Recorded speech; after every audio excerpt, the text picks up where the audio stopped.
नमस्कार दोस्तों, स्वागत है आप सभी लोगों का इंडियन फ्लाइंग के आज की इस नई वीडियो में। आज की खबरें काफ़ी ज़्यादा इंपॉर्टेंट हैं उन सभी लोगों के लिए जो लोग भी अंतर्राष्ट्रीय उड़ानों से ट्रैवल करने वाले हैं। साथ ही साथ यदि आप डोमेस्टिक फ़्लाइट से भी ट्रैवल करने वाले हैं तो भी आपके लिए ये वीडियो बड़े काम की हो सकती है। तो बिना किसी देरी के शुरू करते हैं आज की इन खबरों को। सबसे पहली और सबसे बड़ी खबर की तरफ चलते हैं जो आ रही है लुफ्थांसा एयरलाइंस कंपनी की तरफ से। आपको बताना चाहेंगे कि लुफ्थांसा एयरलाइंस अभी भी रेगुलर बेसिस पर भारत के 3 शहरों से अपनी फ़्लाइटों को ऑपरेट कर रही है। जिन लोगों को भी जर्मनी के लिए ट्रैवल करना है उन सभी लोगों के लिए लुफ्थांसा एयरलाइंस एक काफ़ी अच्छा ऑप्शन है।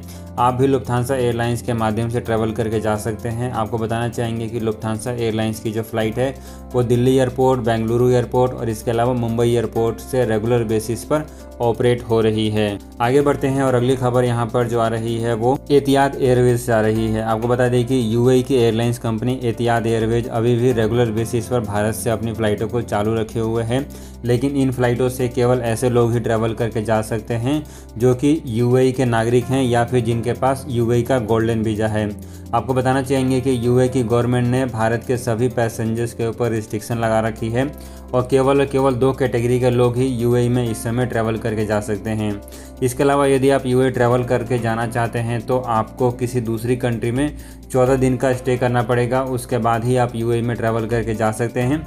लेकिन इन सब के बावजूद भी यूएई की एयरलाइंस कंपनियां जैसे कि एतिहाद एयरवेज, एमिरात एयरलाइंस, ये सभी की सभी एयरलाइंस कंपनियां अभी भी भारत से अपनी फ़्लाइटों को चालू रखे हुए हैं। फ्रेंड्स, अगली खबर यहाँ पर कतर एयरवेज से आ रही है। कतर एयरवेज की उड़ानें अभी भी भारत के कई सारे शहरों से चालू है।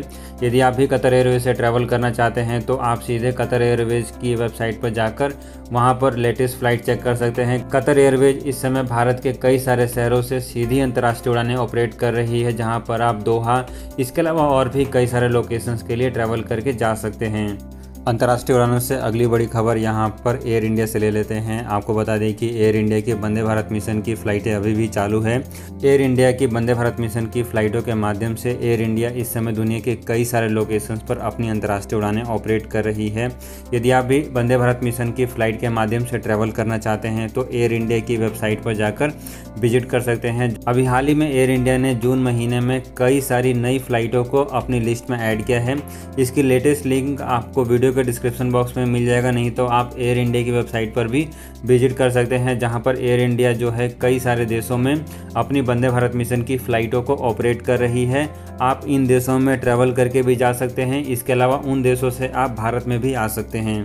फ्रेंड्स, आगे बढ़ते हैं और अगली बड़ी अपडेट यहाँ पर कनाडा को लेकर आ रही है। आपको बताना चाहेंगे कि कनाडा और भारत के बीच में अभी भी सीधी उड़ानें ऑपरेट नहीं हो पा रही है। यहाँ पर जो खबर सामने आ रही है उसके अनुसार कनाडा की कई सारी एयरलाइंस कंपनियाँ और वहाँ की जो ट्रैवल इंडस्ट्री फ़्लाइटों को रेगुलर बेसिस पर चालू करने की कोशिश कर रही है, लेकिन जो कनाडा की गवर्नमेंट है, जो जस्टिन ट्रूडो की गवर्नमेंट है, वो अभी भी रेगुलर फ़्लाइटों को ऑपरेट नहीं करने दे रहे हैं।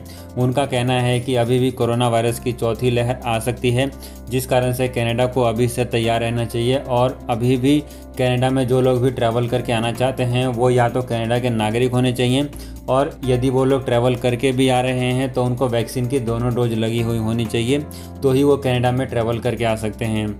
आपको बताना चाहेंगे कि यदि आप स्टूडेंट हैं तो भी आप कनाडा के लिए ट्रैवल कर सकते हैं, लेकिन भारत से सीधी उड़ानें ऑपरेट नहीं होने के कारण आप वाया दोहा होकर ट्रैवल करके जा सकते हैं। फ्रेंड्स, आगे बढ़ते हैं और अगली खबर यूएई से आ गई है। यूएई की गवर्नमेंट ने फिर दोबारा से 3 और नए देशों से अपनी अंतर्राष्ट्रीय उड़ानों को बंद करने का फैसला ले लिया है।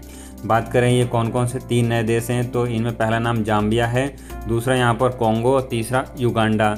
इन 3 देशों से अब कोई भी पैसेंजर सीधे यूएई में ट्रैवल करके नहीं आ सकता है। आपको बता दें कि यूएई की गवर्नमेंट ने ये बड़ा डिसीजन अभी बीते कल ही लिया है और 11 जून के बाद इस नियम को लागू कर दिया जाएगा।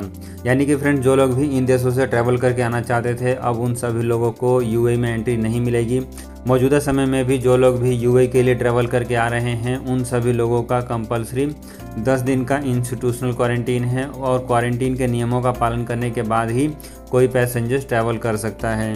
फ्रेंड्स, आगे बढ़ते हैं और अगली खबर यहाँ पर नेपाल से आ गई है। आपको बता दें कि नेपाल में दूसरा अंतर्राष्ट्रीय एयरपोर्ट लगभग बनकर तैयार हो चुका है और अब यहाँ पर टेस्ट फ्लाइट ऑपरेट होने की तैयारी में है। आपको बताना चाहेंगे कि जो नेपाल का दूसरा अंतर्राष्ट्रीय एयरपोर्ट है, इसका नाम गौतम बुद्धा इंटरनेशनल एयरपोर्ट रखा गया है और आगे आने वाले समय में नेपाल की लगभग सभी अंतर्राष्ट्रीय उड़ानें अब इस एयरपोर्ट से भी ऑपरेट होना शुरू हो जाएगी। नेपाल के इस एयरपोर्ट को बनाने का काम 2 चाइनीज़ कंपनी और एक थाई कंपनी को दिया गया है और ऐसी खबर सामने आ रही है कि नेपाल का ये एयरपोर्ट बहुत ही जल्दी अगले 1 से 2 साल में बनकर पूरी तरीके से तैयार हो जाएगा। अगली बड़ी अपडेट सिंगापुर एयरलाइंस को लेकर जान लेते हैं। आपको बता दें कि सिंगापुर एयरलाइंस फिर दोबारा से यूके के मैनचेस्टर के लिए अपनी अंतर्राष्ट्रीय उड़ानों को दोबारा से चालू कर रही है। इससे पहले कोरोना वायरस के कारण सिंगापुर एयरलाइंस ने इन उड़ानों को बंद कर दिया था, लेकिन क्योंकि अब यूके की गवर्नमेंट ने ट्रैवलिंग को परमिशन देना शुरू कर दिया है, तो अब फिर दोबारा से सिंगापुर एयरलाइंस इन उड़ानों को चालू कर रही है। आगे बढ़ते हैं और अगली बड़ी खबर की तरफ चलते हैं जो आ रही है BFS ग्लोबल की तरफ से। BFS ग्लोबल से पूछे गए सवाल के बारे में कि BFS ग्लोबल भारत में अपनी सेवाओं को कब चालू करेगा और कब पासपोर्ट से जुड़ी हुई सेवाएं फिर दोबारा से चालू हो जाएगी, तो इसको लेकर BFS ग्लोबल की तरफ से जवाब आया है कि दुनिया के दूसरे देशों ने अभी तक BFS ग्लोबल की सर्विसेज को चालू करने की परमिशन नहीं दी है, जिस कारण से BFS ग्लोबल की सभी ऑफिसेज को बंद रखा गया है।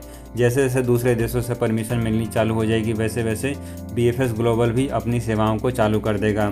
इसके लिए BFS ग्लोबल ने बोला है कि आप उनकी वेबसाइट पर विजिट कर सकते हैं, जहां पर आपको लेटेस्ट अपडेट मिलता रहेगा। आपको बता दें कि बहुत सारे लोग इस समय दुनिया के दूसरे देशों में ट्रैवल करके जाना चाहते हैं, जिनके वीज़ा और बाकी सभी दूसरे काम BFS ग्लोबल के पास पेंडिंग हैं और इन सभी लोगों को इंतज़ार है कि कब BFS ग्लोबल अपना काम चालू करेगा कि ये सभी लोग अपने देश वापस लौट पाएँ। फ्रेंड्स, आगे बढ़ते हैं और अगली खबर कुछ यहाँ पर डोमेस्टिक फ़्लाइटों से जान लेते हैं। आपको बताना चाहेंगे कि नई मुंबई एयरपोर्ट, जो कि मुंबई एयरपोर्ट के पास ही बनने वाला एक दूसरा एयरपोर्ट है, इस एयरपोर्ट से जुड़ी हुई एक फ़ोटो सोशल मीडिया पर डाली गई है, जहाँ पर बताया जा रहा है कि जब नई मुंबई एयरपोर्ट बनकर पूरी तरीके से तैयार होगा तो कुछ इस तरीके से दिखेगा। आपको बता दें कि इस एयरपोर्ट के बनाने का काम पिछले 10 सालों से चल रहा है और लगातार बदलती हुई सरकारों और गलत नीतियों के कारण अभी तक नई मुंबई एयरपोर्ट का काम पेंडिंग है और आगे आने वाले कम से कम 2 से 3 साल और लगेंगे जब एयरपोर्ट पूरी तरीके से बनकर तैयार होगा। फ्रेंड्स, इसके अलावा एक और खबर यहाँ पर भोपाल एयरपोर्ट से आ रही है। आपको बता दें कि भोपाल एयरपोर्ट पर एक पैसेंजर्स को गिरफ्तार किया गया, जो कि ऐसी धमकी दे रहा था कि वो प्लेन को हाईजैक करने वाला है और सभी पैसेंजर्स को पाकिस्तान लेकर जाएगा। हालांकि उस पैसेंजर्स को तुरंत गिरफ्तार कर लिया गया और उसको पूछताछ में रखा गया है कि आखिर उसने ऐसी धमकी क्यों दी है और उसका क्या मतलब था। जिस शख्स ने यह धमकी दी है उस शख्स की उम्र तकरीबन 34 साल बताई जा रही है और आपको बताना चाहेंगे कि इस धमकी के बाद भोपाल एयरपोर्ट की सुरक्षा और भी अधिक बढ़ा दी गई है। फ्रेंड्स, आज की इन खबरों में फिलहाल इतना ही रखते हैं। उम्मीद है कि आपको वीडियो पसंद आई होगी। वीडियो यदि आपको अच्छी लगी है, काम की लगी है, इस वीडियो को लाइक कर सकते हैं और चैनल को यदि आपने अभी तक सब्सक्राइब नहीं किया है, प्लीज़ सब्सक्राइब करके बेल आइकन जरूर दबा दें ताकि आपको ऐसी लेटेस्ट अपडेट समय पर मिलती रहें।